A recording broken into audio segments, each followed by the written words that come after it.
présenter un peu l'univers un peu Google Glass, ça c'est My Glass. Donc c'est l'interface qui finalement permet d'ajouter des applications. C'est une interface web. Donc, il y a YouTube, il y a plein de choses qui existent sur cette interface. Ça c'est les applications en fait, qui sont disponibles. Donc il y en a pas mal. Enfin pas mal. Il y en a une vingtaine. Voilà. Et ce qui est important, c'est une petite aparté sur le développement d'applications, les communautés qui se créent. Je vous parlais de Glassement. La plus grosse communauté, c'est finalement la communauté de Glass Explorer. Ça s'appelle Glass Community. Alors là, vous voyez Google+, Filtrip, New York Times, Pass, Facebook, Elle. Donc il y a beaucoup de médias, par hasard. Fancy aussi. Il y a aussi l'appli L'équipe, réalisée par ma boîte, j'ai un peu de pub, coûte rien, qui permet finalement de recevoir l'actualité de l'équipe sur ses lunettes. Elle va sortir très très bientôt, on va dire. Voilà. Tout devient accessible, effectivement, la bonne info au bon moment. J'ai envie de faire une recherche du fact-checking parce que mon ami me dit que la tour Eiffel elle fait 372 mètres, il dit qu'elle fait 365 mètres. Je peux le checker en 10 secondes. C'est complètement inutile, mais en tout cas, je peux le faire. Et interactivité, alors les Google Glass, c'est aussi ça. Pouvoir faire des hangouts, des appels téléphoniques et partager finalement ce qu'on voit avec les personnes qu'on aime. On verra après par rapport aux médias ou à l'audiovisuel.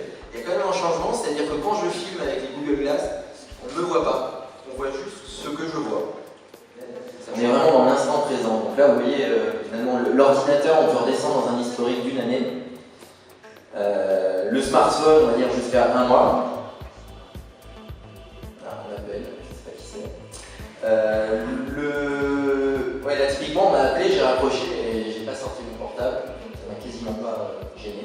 Et les Google Glass, on est vraiment dans l'instant présent. C'est-à-dire, je vais capturer une photo, je vais faire un appel téléphonique, je vais être dans la rue, je vais prendre un Vélib.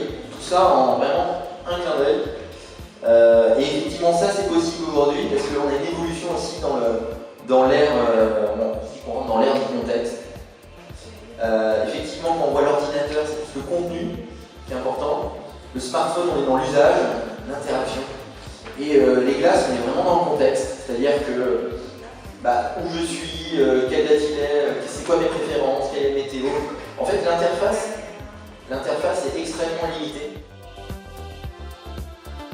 Donc non, ça ne supplémente pas le smartphone dans le sens où je ne vais pas pouvoir liker sur Facebook, je ne vais pas pouvoir faire un peu de retouche photo via Instagram. Donc c'est pas ça. Par contre, ça apporte finalement. Moi, je garde mon smartphone dans la poche maintenant, et 90% du temps, j'utilise mes Google Glass. Et effectivement, pour des actions qui sont un peu plus approfondies, typiquement aller faire une recherche, aller, je sais pas moi, ajouter un contact, écrire un SMS un peu long, ce genre de choses, des actes en fait un peu complexes, là c'est sur smartphone. Donc oui, pour répondre à la question, oui, complémentaire, mais pas, ça ne va pas supplanter le smartphone.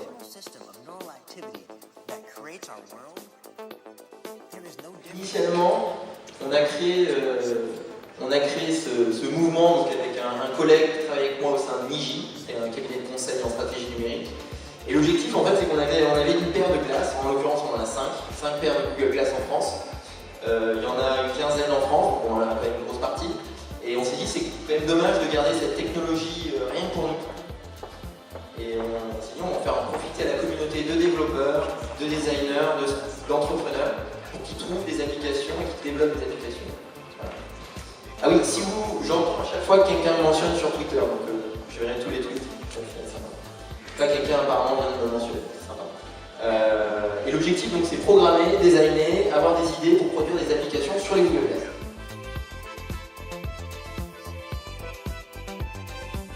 Dans les industries, il y a déjà des chirurgiens, des hôpitaux qui commencent déjà à s'approprier les lunettes. Parce que comme je vous l'ai dit, vous avez les mains libres, vous avez des informations qui s'affichent sur vos lunettes.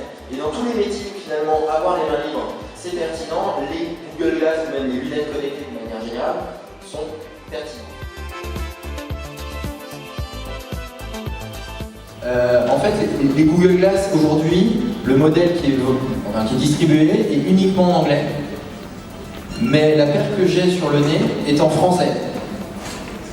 Comme je disais au début, il y en a 2 dans le monde qui sont en français. celle-là et une autre paire. Il n'y a pas vraiment de fatigue, parce qu'en fait c'est comment dire, c'est pas un écran, donc finalement c'est comme si c'était un élément en plus dans mon champ de vision. Voilà. Et en plus de ça, par rapport à la fatigue visuelle, il y a un capteur de lumière devant et l'intensité lumineuse s'adapte en fonction de l'environnement. Donc si c'est très sombre, l'écran devient plus sombre, et si c'est très clair, ça s'éclaircit un peu. Moi concrètement, j'ai pas de fatigue. Au début, ok, il y a un petit temps d'adaptation.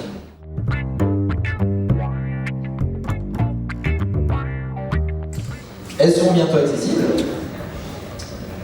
Alors on l'estime à 300 $. La vérité, c'est que c'est entre 200 et 600 $. Donc finalement, non seulement les populations vont commencer à partager encore plus. Donc vous n'aurez pas non pas un reporter sur place, mais 10 000 reporters dans un endroit donné partager finalement toutes les informations, des vidéos, des photos.